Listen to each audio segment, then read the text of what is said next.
Why, hello, ladies. And on today's show, it may not have ended the way we would have liked, but your San Diego Padres get the Series W against one of the best teams in baseball, the New York Mets. Going to be talking about the biggest storylines from the weekend. We had a scary Trent Grisham kind of injury and whatnot. Joe Musgrove was still pretty solid despite the loss. The offense, Manny Machado looking clearly like the MVP. Yu Darvish, quietly one of the more effective starters in the league.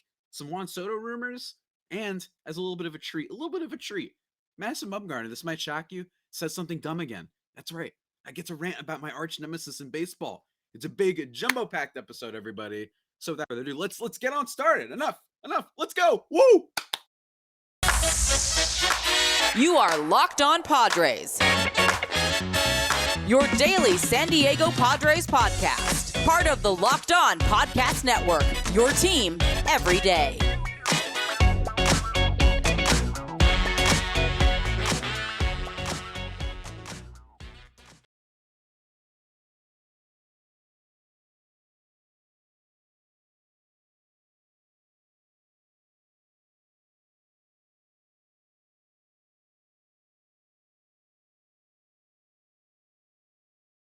One fifth. As always, I'm your host with sometimes occasionally, but certainly not always the most, Javier Reyes.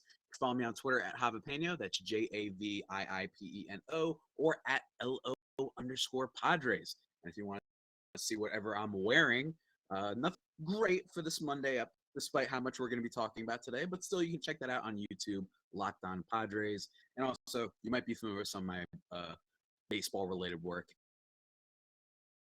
at Just Baseball. Check out on today's show, everybody. On today's show, man, do we have a lot to discuss. So I'm going to try my best to not be super long about it, but we're going to be recapping this weekend series against the Mets that the Padres did end up winning, and that should not be forgotten that they won despite the result of the last game on Sunday on primetime on ESPN with Joe Musgrove. Despite that, we'll talk about that game first and then talk about some other headlines and what have you from the weekend, including me going to my first ever game. That's right. I was at one of the games. How cool is that? Ladies and gentlemen, we'll end with a Bumgarner. Let's talk about yesterday's game. The Padres lost this one, unfortunately. Obviously, they lost this game 8-5 against the Mets. It was a game in which Joe Musgrove started, so you thought, oh man, high likelihood for a sweep. Unfortunately, that did not happen here. Musgrove wasn't quite super money, but I don't think he was particularly bad. 5 1/3 innings, 4 earned runs on 5 hits, 2 walks, and 4 Ks. Kind of unraveled, as you can see by the 5 1/3. It is the first time this year that Musgrove hasn't gone at least 6 innings, with the exception of obviously the All-Star game and stuff like that. And my mistake, he went only 5 innings against the Rockies. So, is there any suggestion that that means that Musgrove is regressing? No, it does not. It simply means that he might not be, elite S tier top 5 pitcher in the league. Doesn't matter. He's still one of the best players in the league, and it would not surprise me if he starts going on a run against maybe some lesser competition when they face a little bit lesser quality teams, because the Mets are very good. They're not a team that is impatient. They know how to pick their pitches correctly, and that was evidence as this game as the big hit came for Pete Alonso, a big home run. So, that's just what happens. But I also blame the offense a little bit. I am someone who subscribes to the idea that if a pitcher is pitching pretty well, but then it gets to a point where you're still not scoring and the innings maybe go a little bit too quickly, that's what happens. Not that the Padres were awful with runners in scoring position this series. They had some really, really big hits. Wasn't their best showing in that case, but nonetheless, that's just what happens sometimes. And then for the Mets, despite the 5 runs for the Padres, Carlos Carrasco was pretty money for the most part. Only 1 strikeout for him, 2 walks, but bottom line, didn't give up any runs over 5 innings. And then the rest of the Mets bullpen kind of took care of things. Aside from Mr. Joely Rodriguez, who kind of made things a little bit exciting in the top of the 9th inning, in which the Padres scored, I believe, what was it, 4 runs that they got, including a run from the ground ball gremlin after a ground out. So that's just the perfect way to kind of end it. And then Austin Miller striking out. Yeah, like I said, I mean, there's not too much to talk about with this game. The only thing I would say is, yes, it is unfortunate that the Padres could not close out with this with a sweep with their best starter on the mound. But again, this is one of the best teams in baseball, and this is just how the sport works. I'm not looking too deeply into it. It was still overall a very productive series. And, yes, Manny Machado made a little bit of an error. Yes, it's fun to make fun of the ground ball gremlin who must not be named, but nonetheless, still it was fine, right? And I think that the big thing that they were talking about on ESPN, of course, is the Juan Soto trade rumors, right? That's what everybody's been talking about all around baseball. And it makes sense. We got some updates on that, right? In The Athletic from Ken Rosenthal, he talked about everything. Shohei Otani, teams have been calling in about. I don't know if that necessarily means that they're trading him or if he's on the block, but they're calling in. And Ken Rosenthal in his article on The Athletic wrote about basically how the Padres are kind of the front runners and that they can go in a ton of different directions. And I'm reading from the article right now. They have spoken with the Cubs about different concepts for the last 12 months, including one last summer that would have sent their first baseman and a top prospect to Chicago for an unspecified return.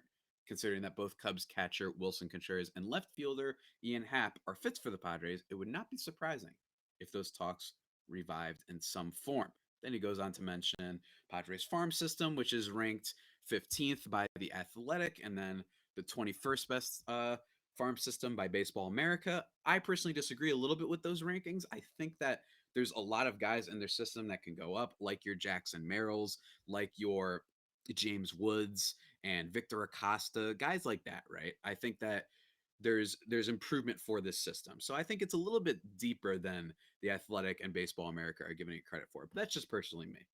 So I say all this to say, once again, to emphasize my belief that I really do think that a Juan Soto trade theoretically would just be so much for this team. It would put them over the luxury tax.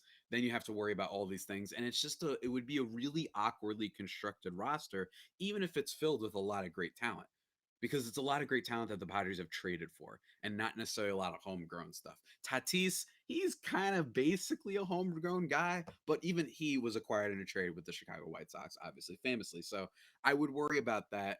And then in terms of the Wilson Contreras and Ian Happ thing, yes, those are obviously great fits. But I personally am always reluctant to buy on catchers. First of all, because Wilson Contreras is 30 years old and, the age is getting up there with him, not in a giant way, but he's getting older. And then in terms of just the overall, I'm okay right now, Faro, Austin Nola kind of combo, at least for right now. If they did make an improvement, I would love that. But the biggest thing is Wilson Contreras is a free agent after this year. So how much would you be giving up? That means you want to go all in right now. I'm not totally sure if the Padres want to go in that direction. Ian Happ's great, very underrated player, would definitely be a great fit. But personally, what makes that the money deal is if you're somehow able to dump off the first baseman's contract. I would take of giving up less prospects maybe for Wilson Contreras or maybe even just for Ian Happ if you could somehow move over the first baseman who must not be named in that deal. I'd personally take that over the Soto deal because I think that the Soto deal would cost a whole lot of prospect depth that would kill the team in terms of its abilities to make trades down the road. And on top of that, it's just it's messy, right? It's messy. I just think it might cost a little bit too much when you take it all into account. But that's just me. That's just me. This could all change. I'd still be hyped if Mr. Juan Soto goes to the San Diego Padres. How can you not be? How can you not be? I'm just saying, I think you saw evidence by some of the things that were going on in this game that there's still a lot of areas for the Padres to improve. And I think that this is not a team that, and baseball in general is not a sport conducive to just trading for the one superstar. But maybe I'm an idiot. I could be. I could be. I'm wearing a NOLA hat right now, after all.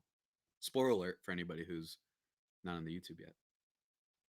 But before we continue on, guys, and talk about the game that I went to, which was really fun, and talk about my experience there at the old City Field, let me talk to you about something that is certainly not baseball-y, but it's important, right? It's actually somewhat connected to me personally because I received a gift, and the gift was tickets to this game, this Padres game on Saturday. It was great. But maybe you're not a sports nut like me or a fool who collects action figures and video games as their big gift. Maybe you want to get that person something special, a really high price, just luxurious, extravagant, radiant sort of gift. Let me tell you guys, the folks at BlueNile.com, they can help you. There are two parts to this business, ladies and gentlemen: wedding jewelry and fine jewelry. So, wedding is kind of like your engagement rings and bands. Maybe you have a fiance, which is still like very satisfyingly cool word to say, by the way. Sorry, I do. Personally, my favorite words are dope and surreptitiously. Fun fact about your boy. But um, and then fine jewelry is like, diamond jewelry, cocktail rings, necklaces, just not necessarily the big engagement pieces, but nonetheless, really cool stuff. They have you kind of down with all that stuff, guys. It's really, really cool. And they have all these tools that help you kind of shape the size of the rings or whatever jewelry item you're getting, the shape, right? They have the setting styles and just all these little things. You know what I mean? They're handcrafted items, guys. They know what they're doing over here at Blue Nile. So go check them out. And going on now is the Blue Nile anniversary sale. That's right, guys. Save up to 40% on classic fine jewelry pieces and 25% on engagement ring settings. Plus, every order is insured, ships free, and arrives in discreet packaging that won't give away what's inside. Shop stress free and find your forever piece. Go to BlueNile.com today. As always, guys, thank you for making Locked On Padres your first listen on all platforms. It's about Saturday's game. Not too much actually happened in Saturday's game in terms of the action, right? It was a 2-1 win for the Padres. Got a little bit exciting at the end as Taylor Rogers gave up a run. His ERA now sitting at 3.86 on the year. He's been a little bit weird, and I kind of went to bat for him a few episodes ago, saying I really do believe in sticking with this guy, that I think he could be an effective closer, but a little bit proven wrong there. But bigger story is Blake Snell. 5 innings in this game, no earned runs, 4 hits, 2 walks, 5 Ks. Don't love that it was only 5 innings, but nonetheless, he did look okay. And I do think that I want to stress okay because I thought that the Mets players were grinding into a bunch of double plays. They were like 1 for 19 at one point with runners in scoring position heading into that game over their last 19 situations. They just had not been hitting well. So while I think Snell looked okay, I do think that the Mets had a couple moments where it was like, you guys just aren't, you're either getting unlucky or you're just not hitting well at the right time, with some grounders from Lindor that I got to see and all that stuff. But the big hit, obviously, in this game coming from Manny Machado, a 2-run home run that ends up being the difference maker. Chris Bassett, for most of this game, he was carrying a no hitter, by the way, should be mentioned for a lot of this game. And even still, his final line was incredible, despite the home run giving up to Manny Machado. Ooh, hold up. Oof, that was rough. Had too much root beer. Chris Bassett in this game, he goes 7 innings, 2 earned runs, no walks, and 11 Ks. And I'm wondering to myself, like, oh man, like, is my first ever time going to a Padres game? Like, is this what I'm gonna do? I'm gonna jinx them into oblivion? I was with my homie. Shout out my guy Drew. He might be listening. Who knows? I was with him. I won the Just Baseball Fantasy League, which is of course the site that I write for. Go check it out.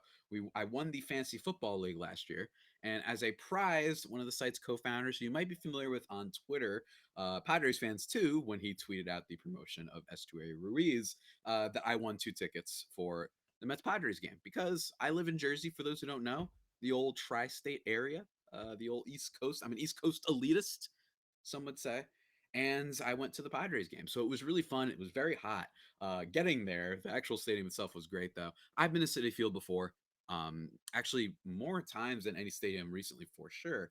And it's really great. I love the atmosphere. I love the vibes. Food was pretty good. The pastrami sandwich is very good on like the third base line side of the stadium. That was really, really good. Had some ice cream and stuff. It was a great time, right? It was just always really nice to get out there, go to the ballpark. It had been a while for me, not just for a City Field, but in general baseball games. And it was really fun seeing the Manny home run. First of all, I gotta say, man, just a thick king.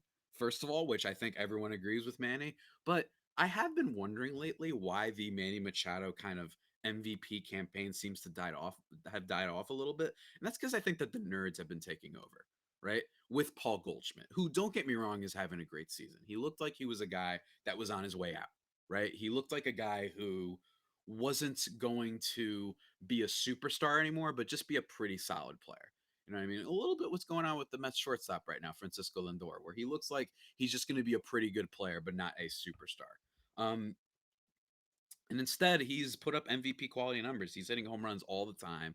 He's still obviously a pretty good defender over at first base. But overall, my thing on this is, look, let's just be real. Let's be honest. Let's be real.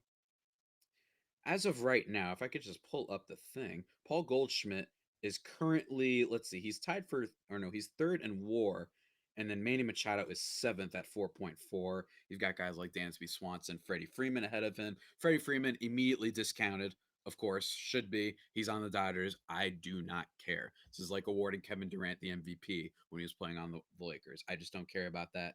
And then Arenado and Goldschmidt, don't get me wrong, they've been great, but I still think that Manny could easily still win this. And I think everyone that's saying it's a clear runaway for Paul Goldschmidt, I just think that that's crazy because you consider Machado's value to the team in the sense of they needed him. Like they needed him to be a superstar. I don't know where this team is without him, right? And the Cardinals, don't get me wrong, they've had some issues too, right? Tommy Edmonds started off hot, but he's regressed. And then they've had Dylan Carlson being injured, and they've had Tyler O'Neill being injured and ineffective, right? They've had a lot of players on the team. Yadier Molina is at least, I don't want to say washed. He's a Puerto Rican king, but he's, past his prime, certainly, as a batter, and et cetera, et cetera, et cetera, right? So I think that that is at least somewhat fair, considering that they don't have a full shortstop. But me personally, I'm looking at this and saying this team had to be Manny Machado. If Machado's F4 is a little bit lower than by like point 0.4, then I really do believe that because of that aforementioned thing about how much they needed him, I do believe I'd take that into account and vote Manny, especially with the defense at third base. But I have to admit they've been good. But that's just me. I could be wrong, ladies and gentlemen. I don't know. Either way, though, it's going to be fun to see what happens there.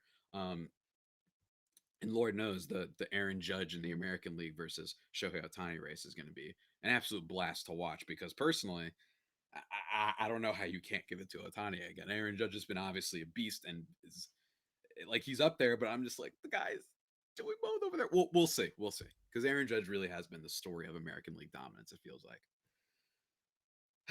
But anyway, yeah, guys, the game was a lot of fun. Shouts to any of the Padres fans. It's probably unlikely that any of you who are at the game uh listen to this podcast, but if you do and you're at the game on Saturday, shouts to you. It was cool just seeing every now and then, like every Padres fan. Not that there were too many. Obviously, we're at Citi Field for the Mets.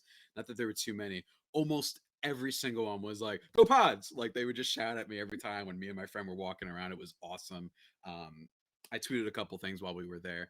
It was the only thing that stunk about my day is aside from the commute and the not the train itself and the subway system because actually they got AC there, which is great, but it was the in between parts when you're waiting for the sub, but also the Black Panther Wakanda Forever trailer dropped like while we're at the game, so I couldn't watch it. I'm just like, God dang it, this is unfortunate. And by the way, that trailer got me emotional, bro. Best trailer I've seen. Not to be hyperbolic, not to be that nerd fanboy who just says best ever, gets all the engagement or whatever. But that trailer, man, it's one of their best that they've put out in a while. Last thing worth mentioning on this game is that Trent Grisham got hurt at one point, and so did there was a weird Luke Voigt situation as well. Straight up, I couldn't see the Trent Grisham play. I didn't see it because we had gotten up to go get food. And it's funny because you can ask my friend Drew. I was literally like, "All right, after the Padres score this inning, let's go get our food." And he's like, "Dude, they're not going to score." And then Manny hit the home run. So thank your boy for that. But I missed the Trent Grisham situation. I know he got taken out of the game and then he was brought back in like he was okay, but that's really scary. Yes, the Padres have a little bit more deals with Estuary Ruiz, who unfortunately, by the way, got caught stealing in Sunday's game, which we finished talked about before. Did Lindor push him off the bag? I think he was slick with it. I think it was one of those things where the guy was already heading a little bit, so he didn't push him, but he probably like moved his foot a little bit, right? I think you could maybe make that argument, but I think it's like a slick play, not like a dirty play, but kind of like, oh, look, he moved off. I don't know. I could be wrong. Um, but yeah, so I missed all that. I missed the Voight thing. I just couldn't find any video of it. But hey, nothing to report right here. Hopefully everybody stays safe. The Padres obviously have had some scary injury related things happen for them this year. And they haven't gone the total bad way. So keep our fingers crossed and knock your tables and wood and what have you. We've got one more game to talk. We've got one more game to talk about. But before we talk about that game, ladies and gentlemen, I need to talk to you about something that I'm surprised my friend who I went to the game with didn't do, and that's betting. He usually likes to bet games when he goes to them. It just adds an extra flavor, it adds an extra flair to the whole situation. And guys, you know what place he would go to if he was going to make that bet? betonline.net, guys. That's right. It's the fastest and easiest way to check in on all your betting needs. Find all your favorite sports and events at the number one online source for odds, lines, and games. Ladies and gentlemen, find reviews. You can find esports stuff, betting, scores, podcasts, all sorts of stuff. So head to BetOnline today or use your mobile device to learn more about the action happening today. BetOnline, where the game starts.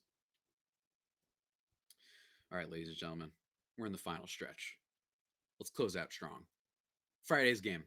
Headed up to my friend's place because I stayed over before we headed to the Cité to catch the game. And I'm not going to lie, this is easily to me the most exciting thing of the weekend. And that is because the Padres won the game 4-1. They were able to silence the New York Mets in a start that featured Max Scherzer, who was pretty good, by the way. 6 innings, 2 earned runs on 5 hits, 8 Ks. He's been awesome for the Mets this year. I had been not critical of the signing, but I was personally like, hey, in fairness, Max Scherzer's getting up there in age, right? And it's kind of unprecedented what he's doing, but he's been able to do it. But it didn't matter because Yu Darvish was even better in this game, guys. 7 innings, 1 earned run on 4 hits, 1 walk, 9 Ks. His ERA at a very sneaky 3.28 and a whip below 1. I said a few weeks ago, right? I've talked about his decline in strikeout rate, 23, 22, 23% all year. That's down dramatically from even the lowest strikeout percentages of his career, right? He says the lowest is like a 27% in the season, right? And I'm kind of at the point though where it's like, well, he's been in control and he's getting deeper into games. Yes, he had the San Francisco blow up, right? He's had his games where he hasn't been excellent, but he's had that thing that Musgrove has had, which is just steady consistency. And for this team, that's big. Even in the game that against the Dodgers, right? Yeah, he gave up 5 runs, but no walks in that game and 10 Ks. That's a big thing with him. It's control and just precision and lasting longer into games, even if he's not missing bats at the way that we're used to from Yu Darvish. And against this Mets lineup that has a lot of high on base percentage guys, from Mark Canha to Brandon Nimmo to Pete Alonso to a degree to maybe not Lindor. He hasn't had the best on base percentage, but all those type of guys, right? They've got Luis Guillorme, right? Like they have a lot of great on base percentage players, Starling Marte. And that's a patient, steady lineup that can really get at you if you're not careful. And he worked around it. And it's really awesome to see, like I said, with the 9 Ks and only 1 walk. Just awesome, awesome stuff from Yu Darvish. It's exciting. So while, yes, I know Padres fans, they might be saying, oh my gosh, we don't know what we're getting from Blake Snell and Mackenzie Gore's back in the bullpen, right? Well, if Yu Darvish is going to stay this consistent, and if they can get a little bit more from Sean Manaea, who I think has another gear, you just gotta just have one awesome game, my man. It's been a while since you've had like an awesome game. And then you've got Joe Musgrove, and if Mike Clevenger looks the way he looked in his last start, so I can't wait to see how he performs in his next start, which I believe, if I'm not mistaken, should be coming up on Tuesday against the Tigers. Let me actually just check that really, really quickly. I don't see the start tomorrow, but for today it is Sean Manaea. So that's a really big development for the Padres. Said a few weeks ago, I was wondering, is this a situation where last year maybe it wasn't sticky stuff, but it was just he couldn't hold up that long into the year, and maybe he didn't adjust. Right? It was hard for pitchers last year to adjust to the sticky stuff situation. I don't think that makes or breaks entire players, apparently, unless you're James Karinchak of the Cleveland Guardians. But for the most part, I think it just means you're not untouchable. This season, man, Yu Darvish so quietly good. So shouts to Yu Darvish. Just honestly, I really do think one of the most sneaky good pitchers in the National League that I've been following. Like just quietly super effective. You could argue maybe some of the Brave starters have been like that. You can argue maybe your Carlos Carrasco, maybe your Chris Bassett a little bit, but I think Yu Darvish has been better than those guys. And like I said, super, super consistent, at least 6 innings or 7 innings in most of his starts all year. So that's awesome. Last thing to mention in this game is just the scoring 4-1. The big hit coming from the man who must not be named, uh, the ground ball gremlin himself in the top of the fourth inning, which gave the Padres the lead 2-0. And then they also got a solo shot from Trent Grisham. Look, let's just talk about him really quickly. I know he's been hitting better in terms of the very traditional stats, right? Batting average on base. Currently, in the month of July, Let me just pull that up really quickly. He's been a lot better after basically becoming one of the worst players in baseball for the last month and a half. He has done a lot better lately in 14 games in July, heading up to last night's game. 265, 345 on base. That's very good. That's very good. But 347 slugging. That's right. He only has one extra base hit outside of one home run, which was from this night's game, right? So he's not hitting anything all that hard, or at least into the gaps. He's still hitting everything on the ground. And yes, while it's nice that he's walked more than he struck out so far this month, bottom line is no, don't get excited that potentially that he's starting to become a star like the way he was at the beginning of the year. He's not. He's still hitting way too many pitches on the ground that he shouldn't be. Pitches that are absolutely stuff that you should be carrying more. And like I said, the power just isn't really there. Appreciate the home run. Appreciate what you did the first month of the season, but he's been just wholly ineffective for most of the year. And he's made a lot of defensive errors. I know there was that tweet from Giannis Antetokounmpo. I forgot his name on Twitter, but Padres fans, you probably know who I'm talking about. Put together that video edit of what it's been like watching him the first half. And yeah, it's pretty accurate, right? It kind of captures the whole thing pretty well. But anyway, guys, the last thing I want to talk about is Madison Bumgarner. And I know that this is a Padres pod, I get it, but I just really quickly want to talk about this. The other day, Victor Robles hit a home run off of him. The Nationals were down big, as they almost always are, right? But he hit a home run and did like a slight, like if you're watching my video, he kind of stared at it and then he kept walking. He did like a little bit of an admiring of his shot, and Madison Bumgarner took exception because Madison Bumgarner's a prick. All right, he's always been that way. I've been saying this for years. Him and Joe Kelly are my least favorite players in baseball, for somewhat different reasons. But for Madison Bumgarner, he's always been like this. Mass hasn't gotten the same level of criticism for being a prick that others have because he was untouchable when he was on the Giants, right? That's why. And instead he goes out there, oh, the guy's a clown, and I just you're down by 7, and then you celebrate like it's his third homer of the year, and you're celebrating like you're Babe Ruth. Like I just don't get it, and I just it didn't used to be like this, and that's the key thing I want to hone in on. It didn't used to be like this because I've talked about this a lot on this podcast. Not that everybody's listening to every episode, but this whole I miss the old days from these old white players, right? Always complaining about certain things. Madison Bumgarner, I watched it, and then Victor Robles, very funnily, by the way, put on a red clown nose for the game the next day, making fun of the fact that he called him a clown. Although manager Dave Martinez, who is part Puerto Rican, I must admit, although I currently am not claiming him the way he was like, yeah, that whole red nose thing, like I'm not with, like, how are you going to the media not defend your player?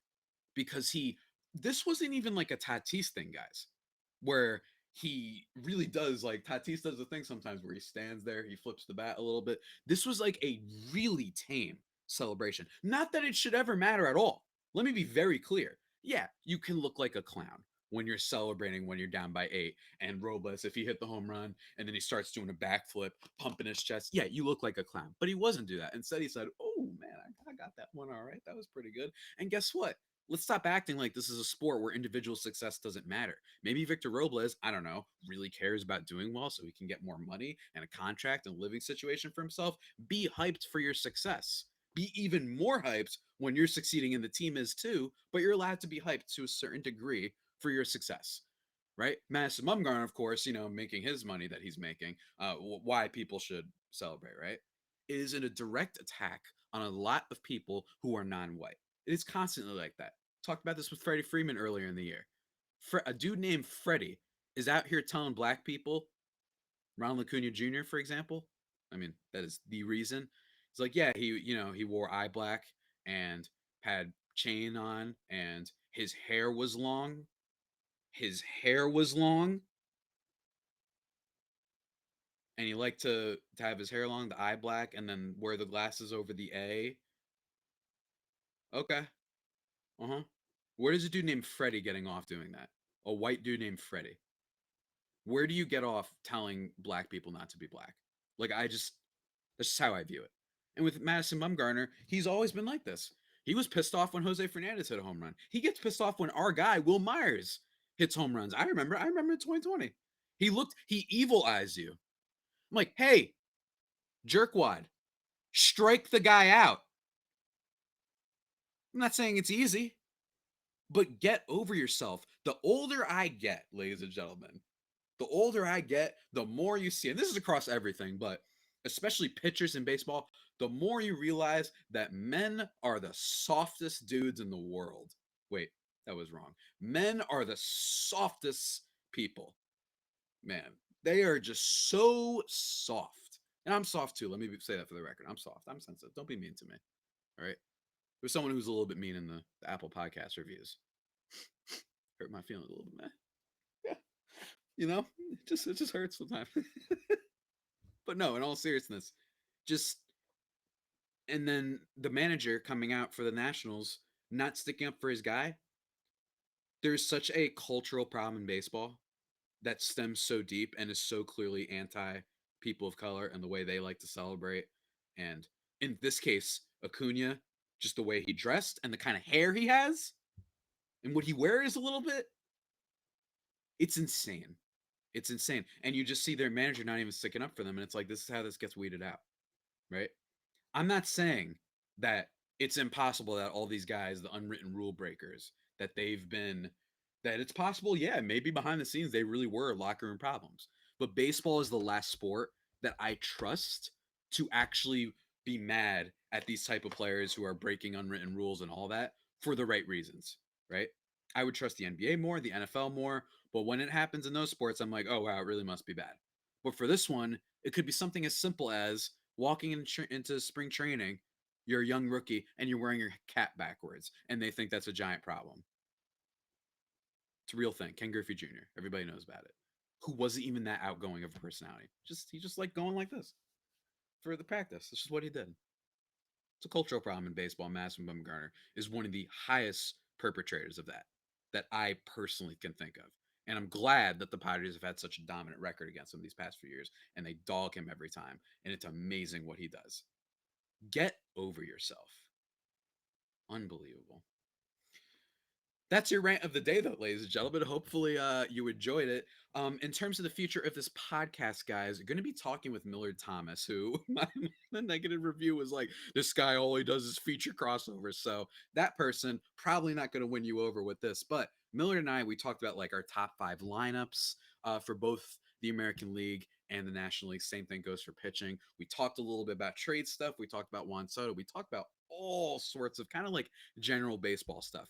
That's going to be a multi-parter that's going to be interspread throughout my own episodes. We're going to talk about the 5 biggest questions for the Padres heading into the second half of the season. We're going to be talking about a whole lot, honestly. Like, there's so much to talk about with the Pods right now. Obviously, any trades that go down, we'll be keeping you updated. So that should be a lot of fun. And one idea that Millard and I did come up with is to do like a little bit of a fantasy draft in honor of the fact that fantasy football season is almost upon us. Do a little fantasy draft of like players since 2016, 2017, around that time, former Padres and former Diamondbacks. Like, who can make the best team of 4?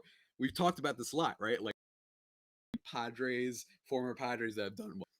Anthony Rizzo might be excused from this because he's been a little bit longer, but we could talk about, Eric Lauer and Cal Quantrill and what's his face? Josh Naylor even, and then Ty France and then Max Fried and these type of guys, right? I just think it could be a lot of fun to talk about former Padres from a long time ago and whatnot. Trey Turner, right? Like, what is the draft going to look like? I think it could be a lot of fun as just a fun little thing to do before the trade deadline. So that's something to look forward to. Really, really good stuff, guys, all around. But with that all being said, everybody, that about does it for today's edition of the Locked On Padres podcast, the only pod that may be better than the Padres themselves. Remember to subscribe to the podcast wherever you get your podcasts from. Follow me on Twitter at Javipeno, JAVIIPENO, or at LO_Padres. And until next time, stay safe and, of course, stay faithful. My Fire Faithful homies, take care.